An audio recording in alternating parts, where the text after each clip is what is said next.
Bonjour à tous et bienvenue dans ce nouvel épisode où on va parler des choses à connaître quand on souhaite commencer à entreprendre. Je suis Lisa Oran, pour ceux qui ne me connaissent pas, j'accompagne les entrepreneurs à développer leur activité et concrétiser leurs projets. Et c'est pour ça qu'aujourd'hui je voulais faire cette vidéo avec vous parce que je voulais parler des points dont on parle un petit peu moins quand on entreprend et qui sont pour moi essentiels, surtout quand on débute. Moi, j'ai pas eu la chance d'avoir un entourage qui est entreprenant et qui a pu me conseiller sur ces points-là. Je les ai appris un petit peu toute seule au fur et à mesure, mais c'est sûr que si on est au courant avant, ça peut être que bénéfique pour vous dans votre grande aventure entrepreneuriale. Si aujourd'hui vous regardez cette vidéo, c'est que vous avez l'intention ou vous êtes déjà peut-être lancé en freelance, alors bienvenue dans cette nouvelle aventure.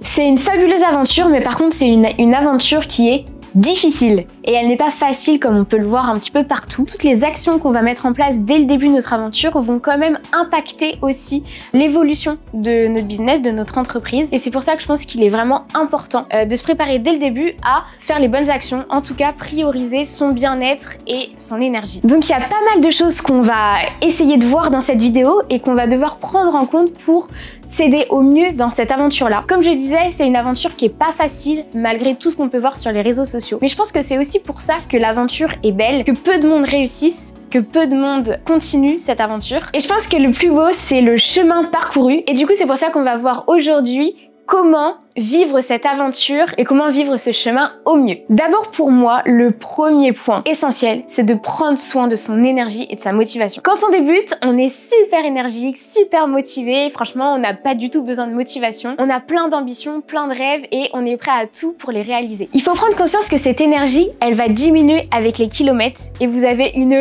longue route à parcourir. En fait, c'est un peu comme si vous étiez dans la première phase de rodage quand vous achetez une moto neuve. Alors, je sais pas si vous avez la référence, mais en fait, il faut parcourir 1000 km pour roder le moteur. En gros, préparer le moteur à acquérir son plein potentiel. C'est exactement ça qu'on doit faire dans l'entrepreneuriat. Cette phase, si on reprend l'exemple du rodage du moteur d'une moto, elle consiste à ajuster toutes les pièces du moteur, prévenir de l'usure prématurée et pour optimiser les performances et la fiabilité sur du long terme. C'est exactement, comme je disais, ce que nous, on cherche à avoir. Parce que notre aventure entrepreneuriale, c'est pas pour juste 2-3 mois, 1 an. C'est pour toute la vie en fait. Donc il faut vraiment prendre soin de notre énergie et de la puissance de nos actions et de nos prises de décision. Parce que quand on débute, on n'est pas encore conscient de l'énergie que chaque tâche vous prendra. Parce que tout est nouveau en fait dans ce que vous allez faire. Et d'ailleurs, c'est un petit peu le cas dans toute notre aventure entrepreneuriale parce qu'à chaque fois qu'on veut se développer, on est obligé de s'ouvrir à des nouvelles choses qu'on ne connaît pas et qu'on va connaître avec l'expérience, avec le temps. Pour vous donner un exemple très concret de l'importance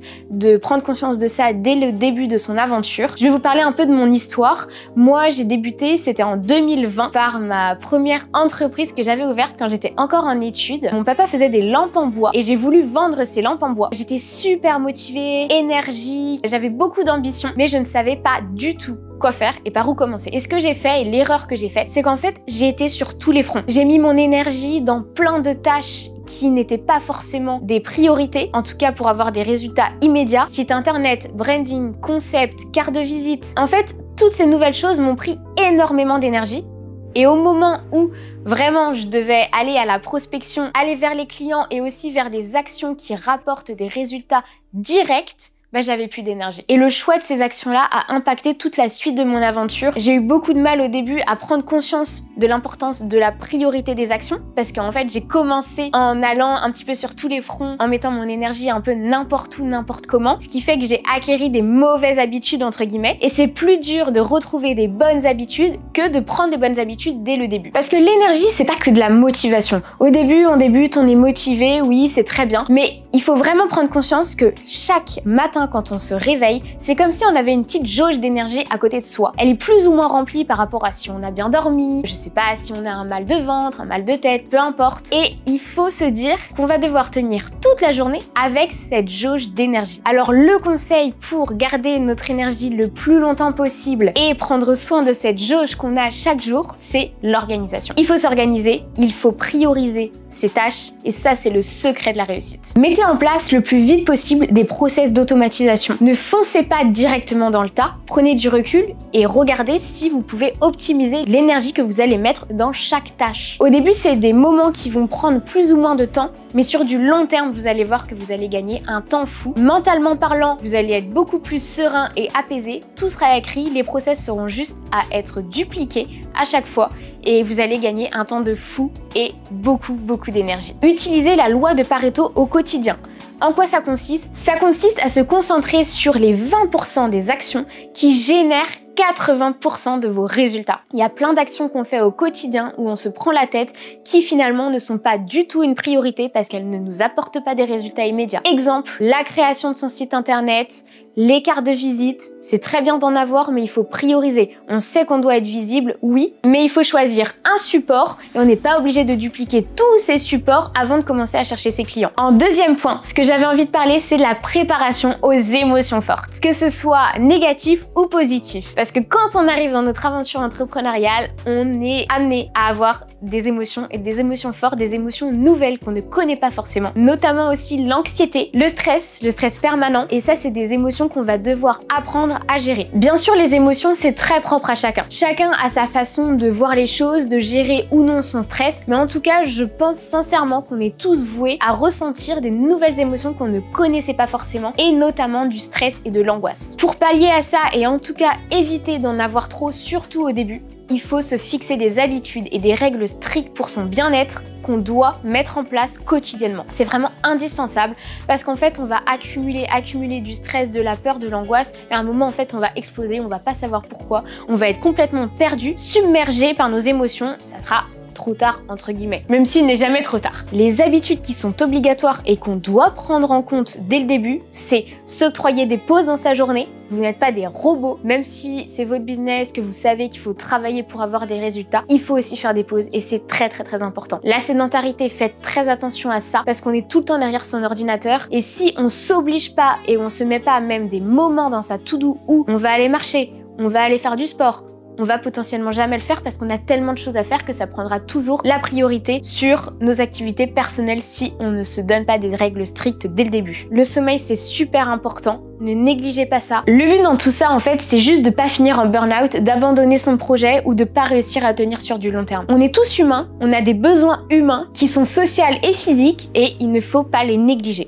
J'avais envie de vous parler un petit peu des types d'angoisse que vous allez sans doute rencontrer. Comme je le disais, c'est très propre à chacun. Vous n'allez pas forcément avoir ce type d'angoisse, mais en tout cas, être conscient qu'elles peuvent exister et qu'elles existent chez beaucoup de personnes qui entreprennent, ça rassure aussi et ça peut nous aider. La première angoisse, c'est l'angoisse financière, j'ai envie de dire.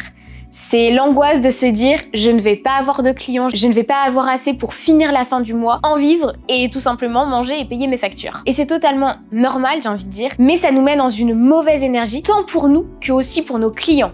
Pourquoi? Parce qu'on va inconsciemment transmettre une énergie de manque. Une énergie de manque qui va amener notre client soit à nous sous-payer entre guillemets parce qu'il va inconsciemment se dire « bon, elle manque de confiance, elle a absolument besoin de ce contrat, donc je vais potentiellement pouvoir à le négocier à la baisse ». Mais également, ça peut faire fuir vos clients parce que vous allez dégager cette énergie de manque et on va se poser la question « mais est-ce qu'il est vraiment compétent ou est-ce qu'il fait ça parce qu'il est vraiment en manque d'argent tout simplement ?» Et également pour vous, pourquoi? Parce que ça va vous amener du stress au quotidien, peut-être même des insomnies et c'est pas la bonne solution. C'est facile à dire, mais pas facile à faire. Mais il faut vraiment réussir à adopter un mindset et un rapport à l'argent qui est sain. Parce que dans l'entrepreneuriat, on n'a pas de sûreté. C'est ça aussi le jeu. C'est un investissement sur soi. Il y a des mois peut-être qu'on gagnera beaucoup, il y a des mois peut-être qu'on gagnera rien. L'idée, bien sûr, sur du long terme, c'est de réussir à développer un business qui t'apporte une récurrence de revenus, une sécurité financière et également émotionnelle, j'ai envie de dire. Mais au début, ce n'est pas possible.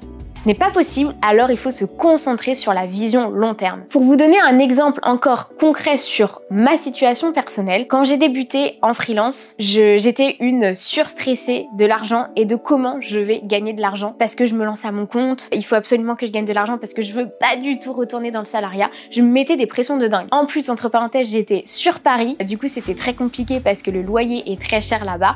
Bref, je vous épargne les détails, mais j'endormais même plus la nuit. Donc ça en devenait vraiment grave, tant pour ma santé physique que mentale. Et le moment où j'ai réussi à décrocher et me dire ok, bah c'est pas grave, je verrai bien en fait, je fais confiance au destin, je sais où je veux aller, je sais quelle est ma vision sur mon business, je sais que je ne vais jamais abandonner parce que c'est le rêve de ma vie en fait. Et peu importe si c'est maintenant ou plus tard que je gagnerai assez d'argent pour en vivre, je sais que je vais y arriver et je garde confiance. Et à partir de ce moment-là, les clients sont venus à moi beaucoup plus facilement qu'au début. Donc le petit conseil que j'ai à vous donner sur ça pour vous aider à prendre un petit peu de distance avec ce stress de l'argent, c'est de vous concentrer sur votre vision long terme, de prendre confiance et de vous dire de toute façon j'y arriverai. Je sais que j'ai des grandes ambitions, que je vais réussir à développer mon projet, mon entreprise et c'est pas grave si aujourd'hui, ce mois-ci ou le mois prochain, je n'arrive pas à gagner autant que ce que j'envisage parce que je sais que je vais y arriver et quand j'y arriverai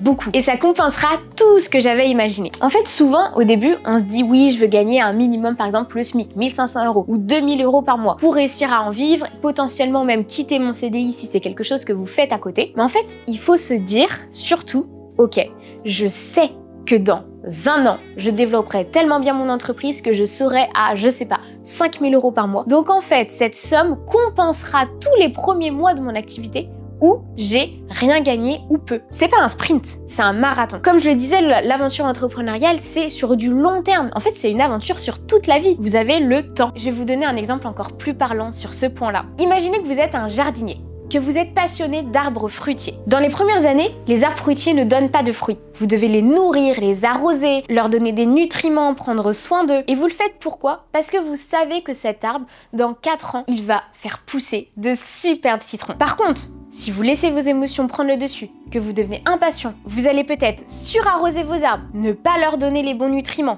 et surtout, peut-être les abandonner parce que vous allez perdre patience. Alors la vision que vous devez vraiment essayer d'avoir, c'est comme avec l'arbre, en se disant que le fruit de votre travail viendra avec le temps. Et peu importe combien de temps ça va prendre, quand ça va prendre, ça va vraiment prendre. Dernier petit conseil quand vous êtes dans des situations comme ça très angoissantes, notamment peut-être par le côté financier, respirez. Prenez le temps de faire des exercices de respiration, ça aide vraiment à s'apaiser, à redescendre. C'est quelque chose que vous pouvez même mettre en place dans votre quotidien. Tout ce qui est exercice de respiration, notamment via la sophrologie, c'est des choses que je vous conseille vraiment. Pourquoi c'est important aussi de soigner son rapport à l'argent et de réussir en tout cas à travailler sur le fait de ne pas dépendre de ces émotions-là pour ses actions, c'est parce qu'à des moments dans sa vie d'entrepreneur, vous allez devoir apprendre à dire non. Ça, c'est obligatoire, de toute façon, même dès le début et encore plus après quand vous allez vouloir développer votre entreprise. Et apprendre à dire non, c'est aussi potentiellement dire non à certains contrats,